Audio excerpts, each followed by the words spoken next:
Hey, everybody. Welcome to the Muckrake Podcast. I'm Joe Dietz. I'm here with my good friend Nick Hausman. Nick, how was the holiday? Do you have a good one? It was actually very good. And maybe just omit the word actually if we go back and edit this again, because I don't have to qualify it. It was good. It was a good Thanksgiving. People ate. We enjoyed the food. That's the attitude that we need right now. Like, things are going to be tough. And so when things are good, you say things were good. Yeah, you have to own it. Own the good things when you can. Own the good things. How was yours? It was good. I mean, it was very, very low key. I made some food. I watched a bunch of college basketball. I watched my team get absolutely destroyed and humiliated in public. So, everything's right in the world. Okay. As long as that adjusts to your worldview and follows that, then I'm okay with it. I'm trying to have a good attitude, and I hope that everyone listening is as well. We have a whole slew of things that we have to get to today, but a reminder, go to patreon.com/muckrake podcast, support the show, keep us editorially independent. As traditional media is breaking up, I think everybody is getting a sense that they want to move away from corporate media into people who tell it like it is, and that's what we're here for. Patreon.com/muckrake podcast. Support the show. Get the Weekender every Friday. Nick, we got to start with some unfortunate news. And the unfortunate news is that over the weekend, Donald Trump announced that, one, he is firing FBI Director Christopher Wray, who, let me check my notes. Oh, yeah. He put into office back in 2017, but that is what it is. And he is nominating absolute lunatic psychopath Kash Patel to run the FBI, an absolute loyalist who has already said what he plans to do with absolute power. And now we have that to look forward to. And it looks like the Senate's going to confirm him, no problem. Oh, is that right? I mean, I haven't gotten the temperature quite yet on the Senate, but the thing that's really, and this connects to this because what the election in 2024 that just happened did to the country was it validated a lot of the conspiracy theories that had gone around. Like COVID is now validated. Like it wasn't the real thing. We didn't have to wear masks, right? That's all validated. The election. Wait, time out. It's been validated by this movement. Not that is real, right? Like it's this alternate reality. Maybe you could text me later what the difference is at this point now between. That's a great point. but it validates the fact that the 2020 election was stolen to them, So this is more of this kind of thing because we might have forgotten who Kash Patel was or how he arrived on the scene. But if you forgot, Devin Nunes was the head of the House Committee of whatever. And they discovered that Carter Page, remember Carter Page, that guy? They looked at the FISA warrants they had on him, which were completely justified and had been renewed 3 different times by 3 different judges. And he breathlessly runs to the White House to let him know, oh my God, they're spying on you too. And we have to let everybody know. And we have to start releasing top secret documents that are heavily redacted to make it look really bad when it wasn't. And so then they had a competition between the Democrats who wanted to release their own private memos from the congressional investigations. So a lot of this top secret stuff was just spilling out from this guy. He's not a guy who reads things with any kind of, normal version of reality. And he's able to twist whatever he wants into whatever you want to say, which is very easy to do when you're talking about this kind of raw intelligence that's coming through. So it is really, really concerning because his animosity towards the Justice Department goes back to when he was a public defender in Florida.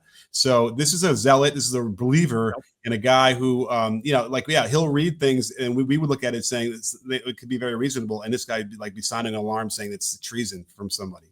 Yeah, no, he is literally just a lunatic acolyte zealot. Like you can't put it any other way. And there's a few threads that I want to bring together here as we're talking about what's happening. We haven't said the word FBI since the beginning of this story. Kash Patel is being put in charge of an agency that is a domestic spy agency on top of being an investigative body in terms of federal crimes. We're hearing a lot of people, the institutionalists, Nick, I find it endlessly fascinating, all the bullshit they spew. I've seen the Tom Nichols and the Frums and all these people saying the real crime here is that traditionally FBI directors get a 10-year term. The fact that he's being fired for Kash Patel, it's actually ruining the norm because it's going to ruin the FBI, which is this beautiful institution.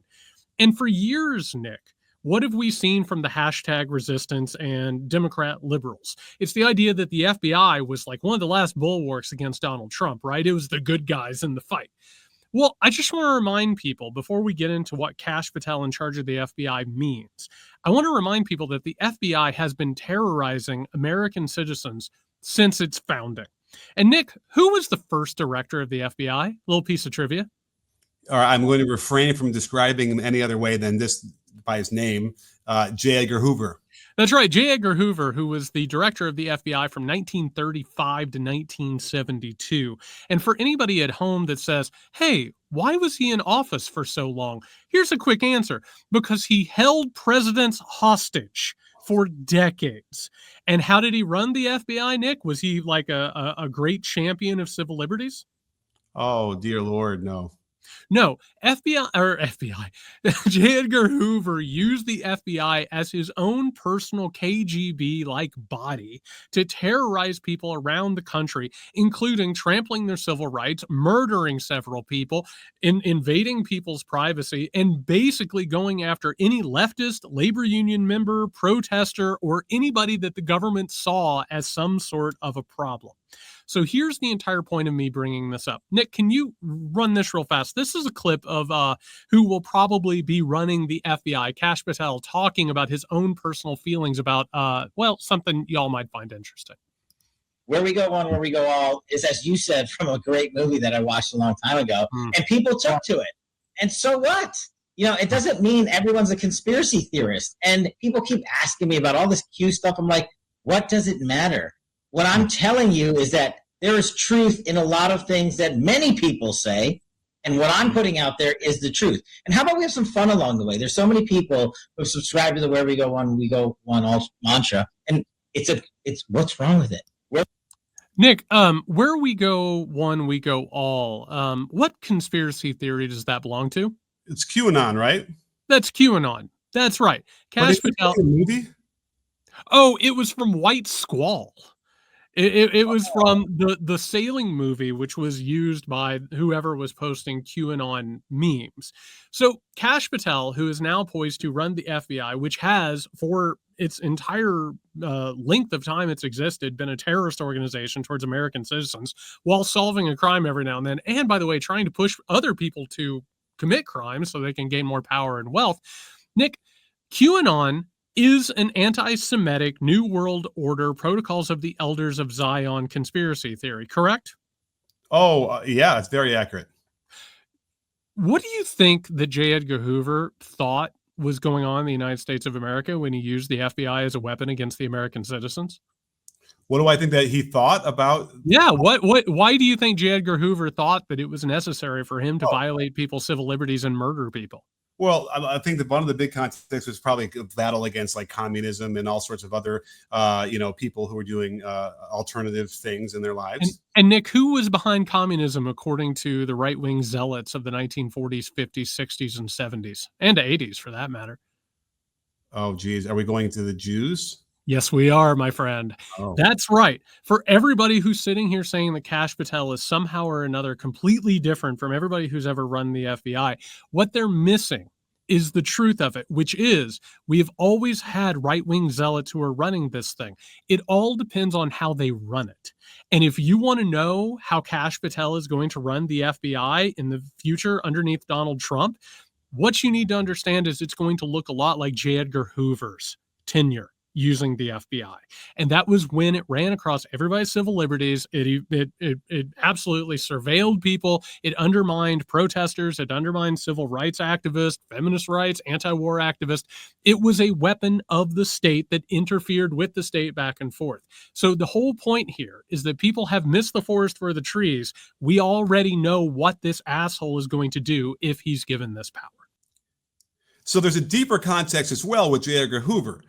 Because he was closeted and a cross-dresser, I believe that some of that sort of self-hatred, perhaps, of what he was going through and had to be hiding could have easily motivated him to be such a terrible person and persecute people of the LGBTQ community and beyond that by far. So, I mean, my parents tell me stories when we were going to Florida and Key Biscayne and seeing him with his boyfriend walking down the beach, which is also interesting because he could be public about it like that, but then also having to hide it And it could just, that was sort of my fear when you study what Hoover was about, is that when someone gets stuck in that kind of inner turmoil, a lot of horrible shit could come out of that.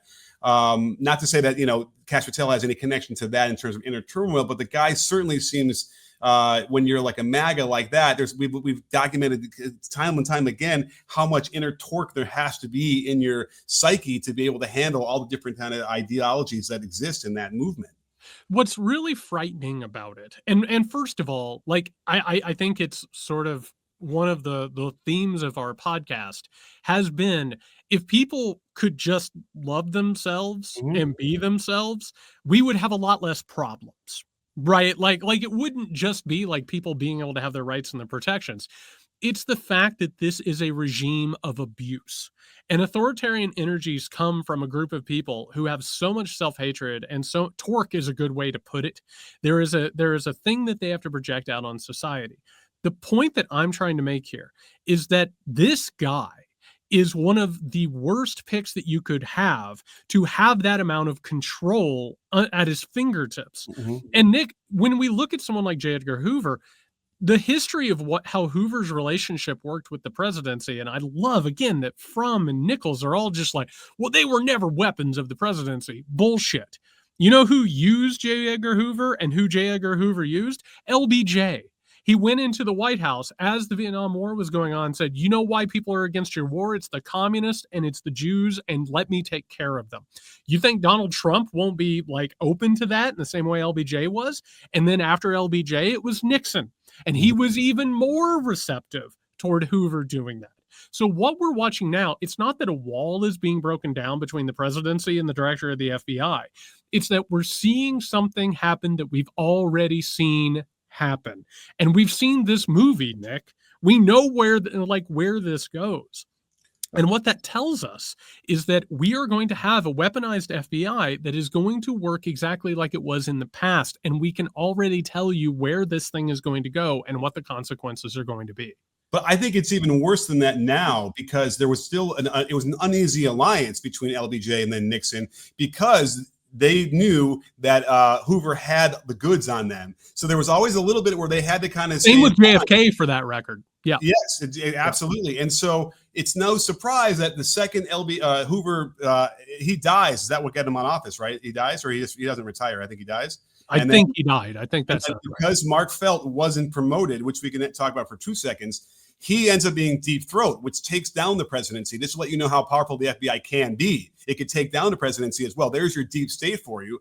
But the interesting question on that one, as an aside, would be, had Mark Felt been promoted like he felt he should have been, would he have become deep throat, and would he have had this animosity, or would he continue to allow administrations like that to be status quo for all those years and allow them to monitor American citizens and spy on them and that whole thing? This is not like that in that sense. This is more like as another wing of the White House at this point, and they will do their bidding without any questions and without any pushback. Well, and to go ahead and go along with that, because I mean, you just nailed it dead to the wall. When it comes to this is the actual deep state. We have watched intelligence communities and also the military industrial complex work hand in hand against American citizens, unelected, unaccountable, you name it. And in this situation, Nick, it's even worse because we now live in an era in which we have a tech oligarch and other tech oligarchs who have God knows how much information at their disposal, right? I mean, like cookies on websites and social media sites track what you're doing. We already know what the other surveillance looks like. We also have basically lived on the internet now for a few decades, which is a digital manifestation of what's going on in our heads. God knows how many communications. Patel's already said he's going to go after the media. He's going to go after political enemies, you name it. The amount of stuff at his disposal, and let's listen to him here in a second, talk to Steve Bannon. What he has at his disposal is an overwhelming amount of information and data, and we have no idea how these things are going to interact and what they're eventually going to produce. Well, ironically, I've always wished that we would have more transparency, get more access to top secret, just really know what the government's up to. But obviously, there's a reason sometimes these things don't come out, can't come out, all that stuff. This guy is not the guy to be. Well, Nick, real fast before you play this clip, I just want you to do a quick thought experiment for our listeners. You know a lot about J. Edgar Hoover. You know a lot about that time period. I mean, like they ransacked people's offices. They wiretapped people who didn't have warrants. They just did it. Again, they roughed people up. They sabotaged groups, you name it. What would J. Edgar Hoover have been able to do if he had access to digital data, the likes of which that we have now? He would just be thankful that his job's that much easier. It would be the easiest job imaginable, which is why we need to be worried. This is Kash Patel talking to, Steve Bannon looks terrible. This is him talking to Steve Bannon.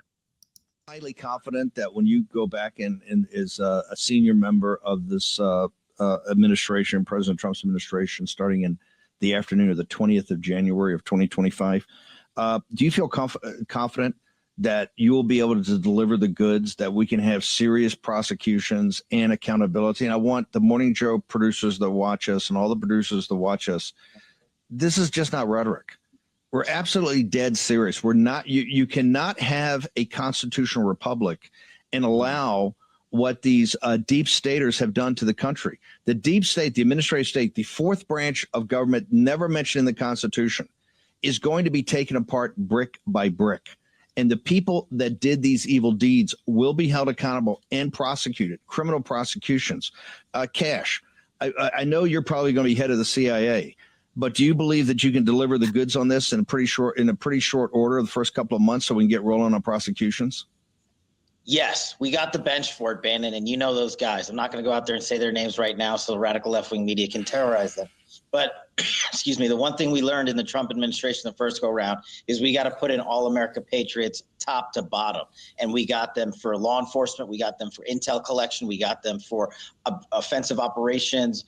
We got them for DOD, CIA, everywhere. And the one thing we will do that they never will do is we will follow the facts and the law and go to courts of law and correct these justices and lawyers who have been prosecuting these cases based on politics and actually issuing them as lawfare. We will go out and find the conspirators, not just in government, but in the media. Yes, we're going to come after the people in the media who lied about American citizens, who helped Joe Biden rig presidential elections. We're going to come after you. Whether it's criminally or civilly, we'll figure that out. But yeah, we're putting you all on notice. And Steve, this is why they hate us.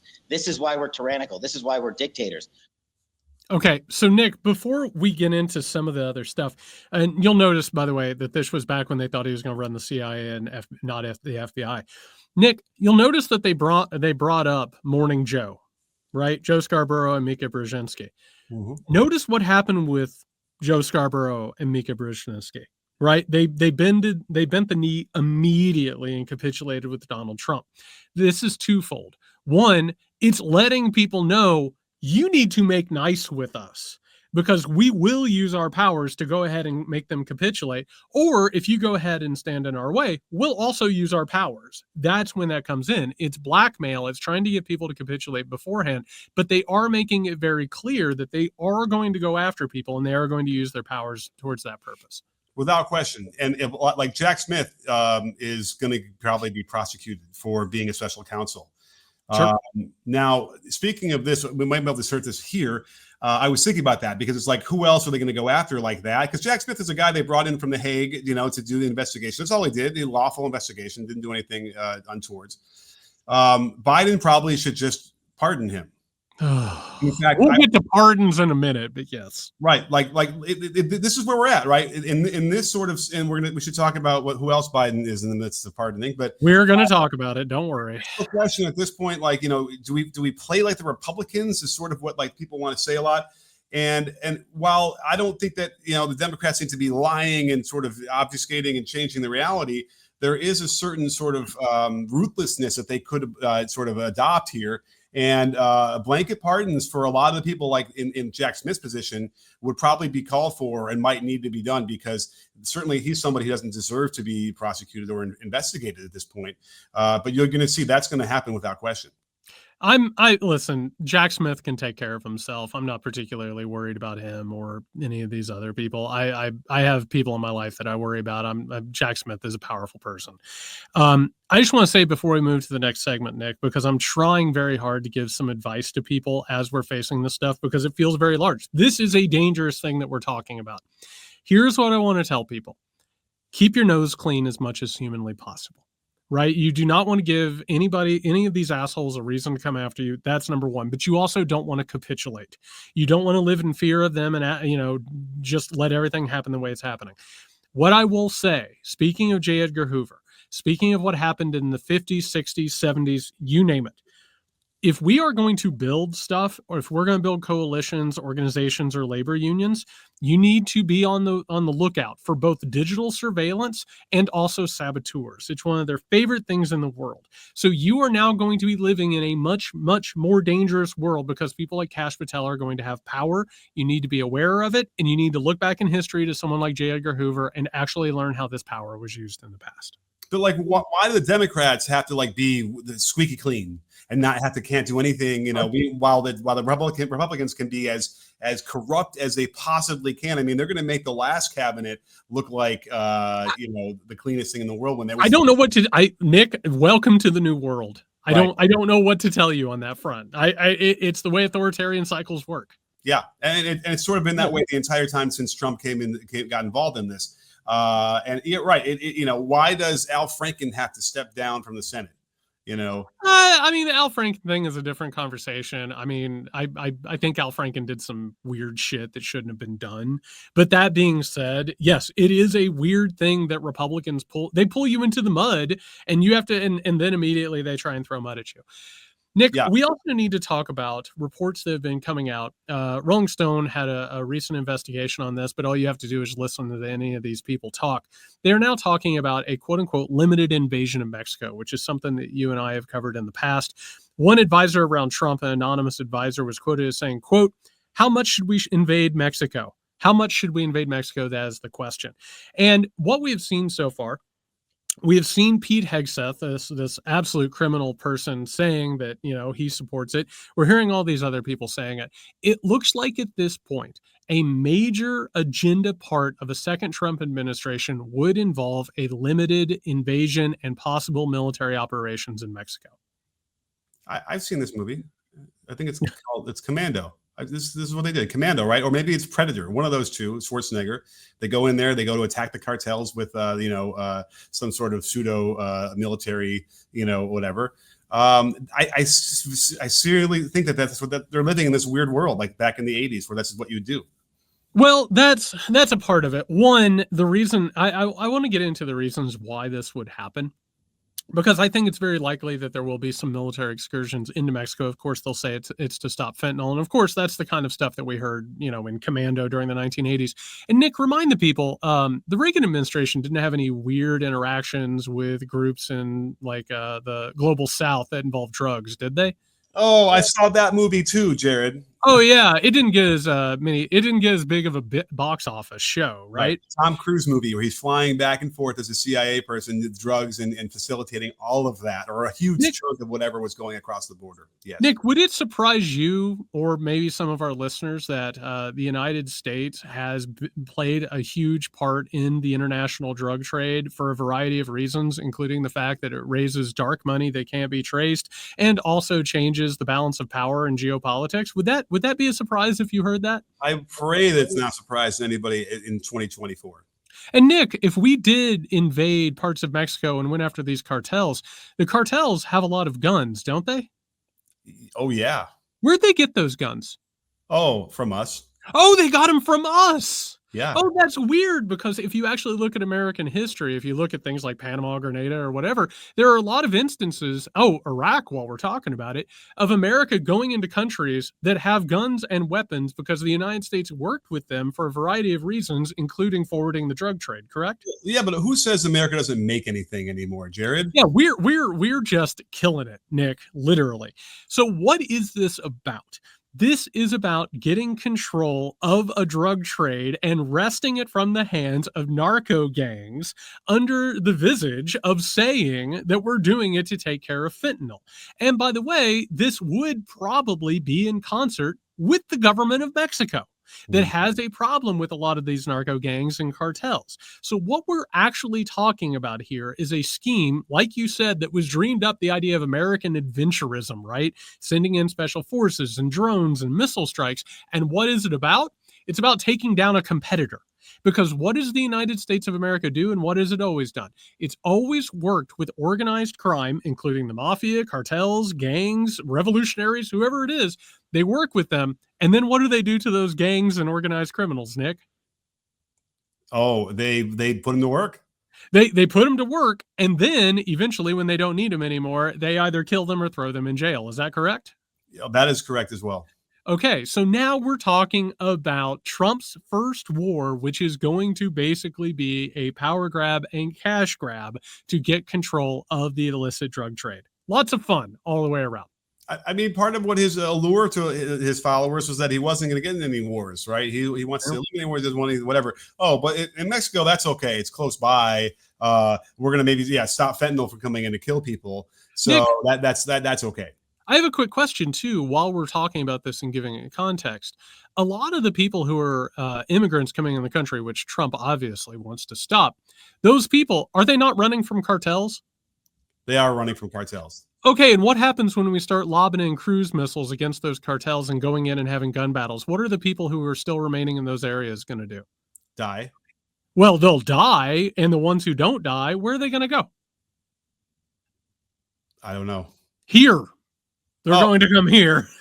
I mean, right. Yes, they're going to still come here. I mean, by the way, newsflash, like they're going to always come here no matter what. Like there's going to be people that want to come to this country. And who's that help? What political party does that help? Well, if you want to insist that the Democrats are going to turn them into voters in 25 years, then but they're not. But that crisis, that immigration crisis that this will expound, that will help the Republican Party and Trump.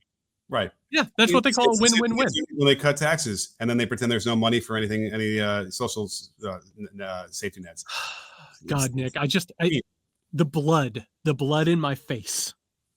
My anger, the flames that are coming out of my face.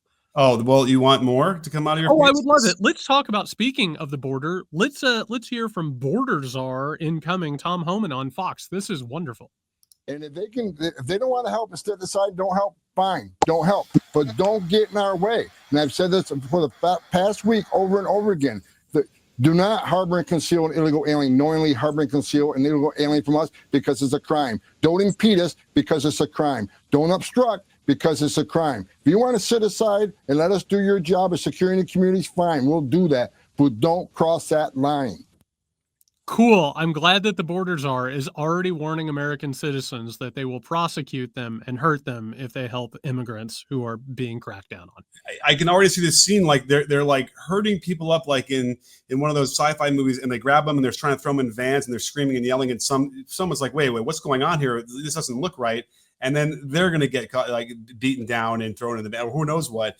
The thing that I think over the holiday, the only conversation we tended to have, because nobody really wanted to talk about politics at this point, was whether or not that was really going to happen. Were they really going to go house to house, have ICE across the country, and then flushing out people and the whole thing like some military thing? Like, I think it's 50-50 whether people believe it's really going to happen. But when you hear a guy like Homan talking like that over and over again, I think it's going to happen in some version of that, right?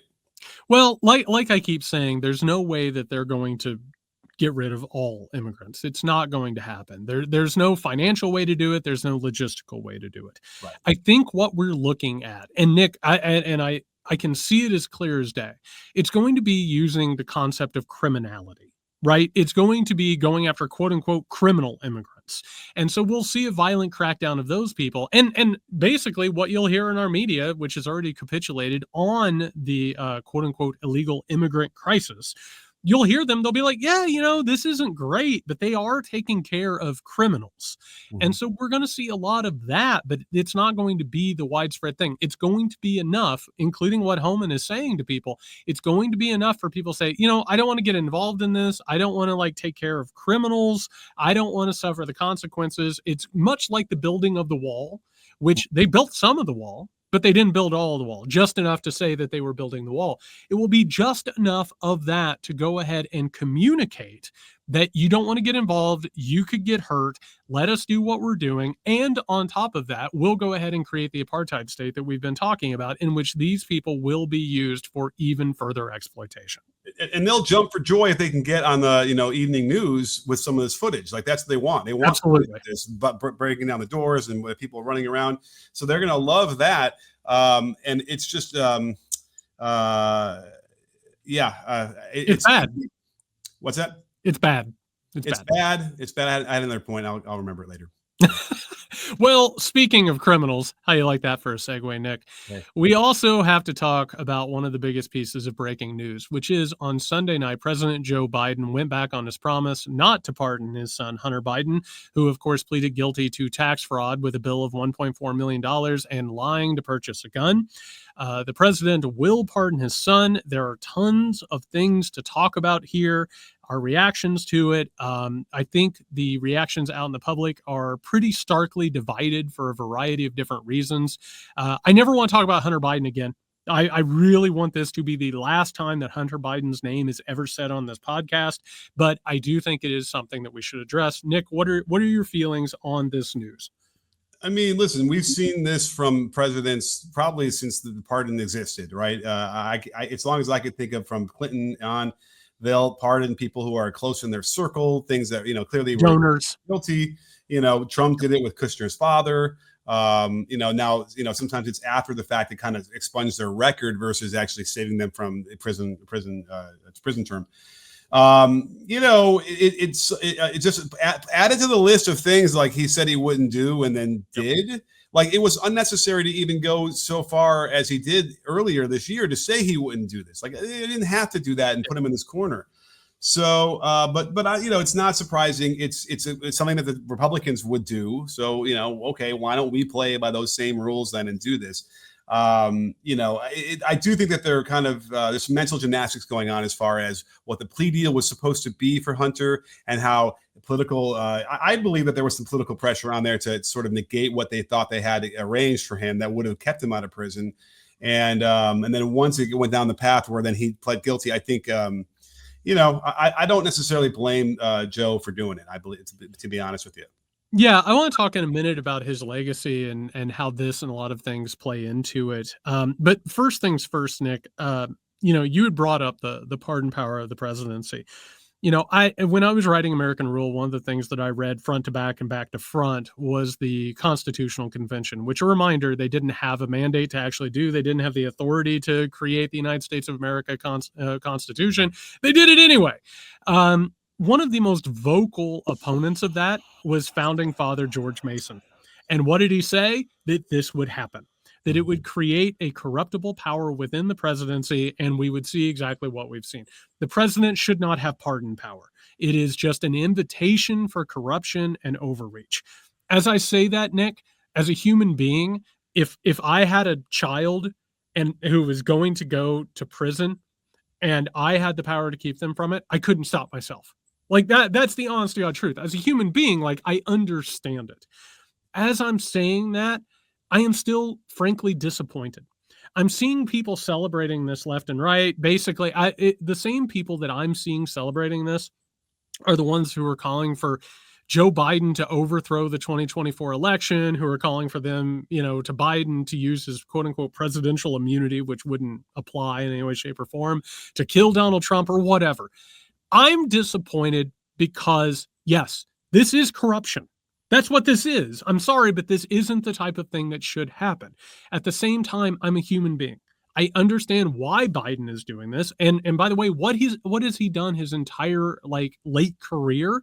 It's been him standing by his son, Hunter Biden, as he struggled with addiction and all these problems. So as a human being, I get it. As a political observer, I'm disappointed by it. And I think we should be able to hold both of those things at once, contradictory things at once, and also understand that this is the kind of thing that if Donald Trump did with Donald Trump Jr., or Eric or Tiffany or whoever, we would have a problem with it. Right. So you have to be able to do all of those things all at once. I mean, thankfully, we know that Donald Trump doesn't care about his kids, and so he probably yeah, no shit. It's Yeah, it should just be business as usual at this point. Perhaps they should limit the amount of pardons you can give out. I suppose could be something like, if you wanted to ever fix that this is a throwaway. This is a callback to monarchy, right? This notion of a pardon that they kind of tossed into the Constitution, which is silly. But for what it's worth, like the gun charge, hardly anybody ever got prosecuted for that, so it did feel a little bit like political, but it's still a law. I mean, that's the thing. I get it. It's still a law. And yeah. I mean, he does owe back taxes, or he did owe back taxes. I mean, like, that's the whole point. Like, we either have laws or we don't. But it's worth noting what the right's response to this was. I don't know if you saw this, but like everyone's plastering, no man's above the law. And they're trying to rub it in the left space, because we kept saying that about, how Trump is not above the law, he's not above the law. And then they're making him above the law. And again, they're just trolling, right? Because obviously they know that they got away with it with Trump, and Trump is above the law. Yes. But it is interesting that they will be able to sort of trot this out as a vapid response, but without ever any kind of realization that you're kind of dunking on yourself when you're saying that, right?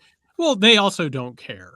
I mean, that's the other thing about it is, as we've talked about with the GOP, right, quote unquote principles don't apply. They're just cudgels and weapons. And I do want to say, and before I make this last point about the legacy and what this is going to be, if Joe Biden is going to go ahead and pardon his son, he better damn well lay out a whole host of pardons going forward. And I'm talking about everybody who involves trafficking of drugs, particularly marijuana, which is now legal and, has been changed by the government. Also, on top of that, clearing out federal death row, get rid of that shit. Like, if you were going, and matter of fact, if this is literally how you're going to approach the end of your presidency, go ahead and wipe out student debt. But I want to say something, Nick. He's not going to do that. I will eat crow if he does, but it's not going to happen. And later on, speaking of the legacy, Nick, Joe Biden's legacy is going to be a tough one. It's going to be a really hard one in the history books. And when it comes to this time period, if we have history and if we have an actual dealing with this moment, him pardoning Hunter Biden is going to be right there in the same paragraph as Donald Trump's corruption. And that needs to be clear, that what we're watching right now is not just norms that are falling by the wayside, but each time that we're cheering this stuff on, the actual way that government and power and responsibility works, it is shifting. And people need to keep that in mind. Celebrate all you want, but do understand that this does have repercussions. Well, what left out in the discussion we've had was that, Biden also extended that pardon to his time with Burisma, to Hunter Biden's time with Burisma. So that's probably the worst part about the whole thing, that he's trying to cover that so that if they ever try to dig up, it kind of almost sounds like maybe they would. Although at this point, they've tried digging up any kind of corruption from that connected to Biden for so long, and they hadn't come up with anything. That's the other problem with this whole thing, was that, and then this goes back to Kash Patel and Nunes, they had breathlessly tried to publicize all of these investigations and trying to hint at stuff. With the full power of Congress behind them to investigate whatever they needed to, and they've never come up with anything. Meanwhile, Trump is the guy who's caught red-handed and admits everything. Who's going to have the worst legacy, though, Jared? Is it going to be Biden or Merrick Garland? Oh my God, Merrick Garland shouldn't be able to go out and get a public dinner for the rest of his life without people chanting shame at him. Kash Patel was under a Department of Justice investigation out of that whole thing with spreading, top secret information out in the public. I cannot for the life of me find, after it was announced that he was being investigated, there is never any follow-up to that. And as best I could tell from there is Garland let it go. It just died. They never, January 6th committee comes in, and then they interviewed him. But whatever happened to the Department of Justice investigation? Like nothing, like all the other ones. And if he had started his other stuff earlier, I know that Mueller, she wrote, is breathlessly, insisting that from day one, he started as soon as Biden took over. But that's bullshit. We know that he didn't appoint Jack Smith in the special counsel until the day that Trump announced he was running again. So at any rate, I would put Garland below Biden, and then they both reside in a pretty deep, dark pit of despair. Well, and you brought up Burisma. Like, one of the things that we need to recognize, and we talked about this again, like we have tried to cover this stuff objectively. Like, Joe Biden loves his son, and his son has had major issues and has cashed in on his name. It doesn't mean that Joe Biden was in some sort of a money laundering scheme or something like that. God knows the Republicans tried to find it. But the entire point was this stuff should not have happened. And while we're talking about Garland, the whole point here, the only thing you can say about Garland's tenure, and thank God I wish he would have been on the Supreme Court. But I can't even imagine what his tenure on the Supreme Court would have been like. I wish that he wouldn't have been nominated. They would have nominated someone else and pushed it through. I guess that's the caveat I'll make there. Garland's tenure as the Attorney General is an absolute stain on the Biden administration. And there are a few of them, and that's one of them. And he has either been complicit or absolutely dedicated to institutional power worship. And there's no way around either of those things. And as many people can tell you that there's a secret plan and just wait, you'll see how it works out. That is bullshit. They have absolutely dropped the ball, and they share a large portion of the blame of why we're at. Finally, Nick, in a little bit of good news, we always like to try and bring a little bit of that in. Solidarity to the Amazon unions in the US, India, Germany, UK, Japan, and Brazil, who have been on a strike from Black Friday now to Cyber Monday. That made me feel gross saying that out loud. In a, quote, make Amazon pay move in a cooperation with other labor unions around the world. Amazon is absolutely crying, holy murder on this thing. But what we are seeing, Nick, is probably the future of labor organization that is probably going to be the future of the actual resistance against people like Donald Trump and authoritarianism. Right, and you just have to hope that the Donald Trump won't unleash the power of the military or whatever to combat, these kind of That's right. Strikes. Now, the future will ultimately be like silent strikes or hidden strikes where they're not marching anywhere. They're just not showing up for work, so that they're not like objects of violence where they could get attacked. But yeah, unfortunately, we don't have enough days in the year that really hurt retailers like Black Friday. We had more than that, then they had even more leverage to then not work on those specific days. But it's probably only a few days in the year, right, where they can really make their point and make them feel it. So because the other problem is, don't forget, if you have a prolonged strike, it tends to really hurt the workers, right? They're not working. It's really hard to get through. You can have cracks in the solidarity. So if we had enough of these days where where you force Amazon to the table a lot easier, that would help. But I would imagine they're going to get some concessions here. Yeah, so I'll get into what the listener can do in terms of this and how to prepare for the future of this, but people need to understand that part of the issue that happened in the attacks on labor unions and industry, you name it, was the creation of neoliberal globalism. You're going to go on strike, we're going to move our plan over here. Good luck with that strike, right? Well, guess what? Eventually that creates like vulnerabilities. And one of the things that we're going to start seeing is global labor actions in which people in the United States start working with other countries so that they can start doing that. And Nick, over the last few years, to our own detriment, we've started to notice all these cracks in the supply chain, the resource chain, the logistical chains. We've seen that, right? Like not being able to get toilet paper and not being able to get certain things in stores.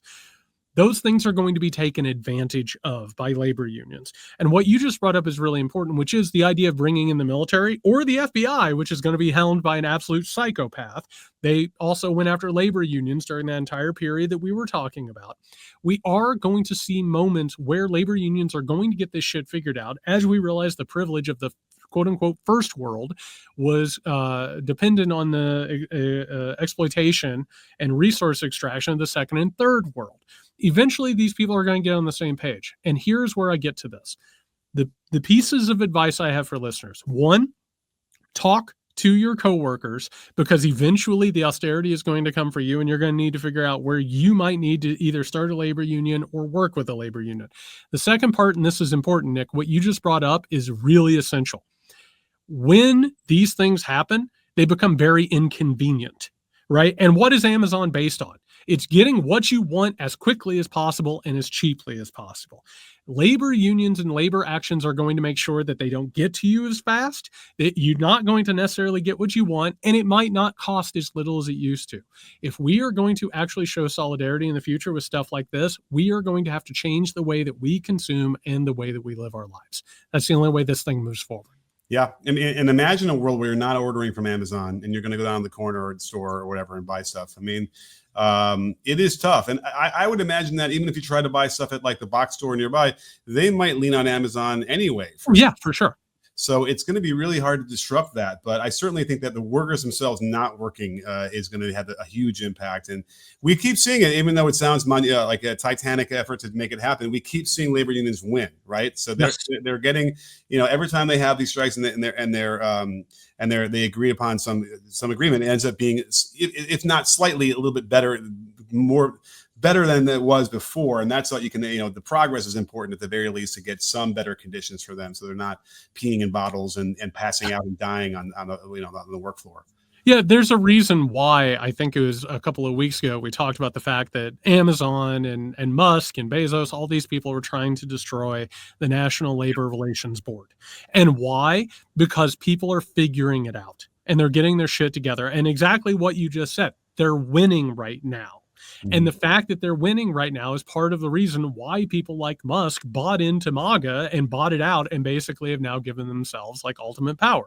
It's because the tide has been changing. And what you're talking about is that if it continues the way that it is, the workers are going to have like an actual fighting chance, but they are going to try and rig this on either side. And if that doesn't work, Nick, they are going to use physical force and violence. All right, everybody, that brings us to the end of this episode. We will be back on Friday with The Weekender. Reminder, go to patreon.com/muckrake podcast, gain access to that, and also support this podcast as it grows. Everybody, until then, you can find Nick at Nick Halselman. That's it. Okay, I did it. And I am at JY Sexton. That is on Blue Sky because... Yes, on Blue Sky. I want to make sure you said Blue Sky. Yeah, because I listen, I'm not messing around with Twitter, X, the everything site anymore. That is a hellscape. All right, everybody, until then, be safe.